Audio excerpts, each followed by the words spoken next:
नमस्कार मंडळी. आईच्याच घरी बरं का, आईच्याच घरी. कारण मी इकडे येते ना, घरी कोण नसतं बरं का माझ्या दिवसभर. मुलं ऑफिसला जातात, मिस्टर ऑफिसला जातात, लहान मुलगा कॉलेजला जातो.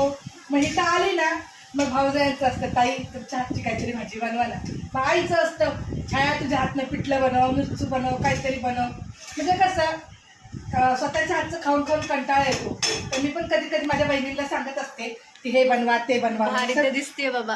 हा, तर मी अशी मस्त बनवलेली आहे फ्लावरची भाजी.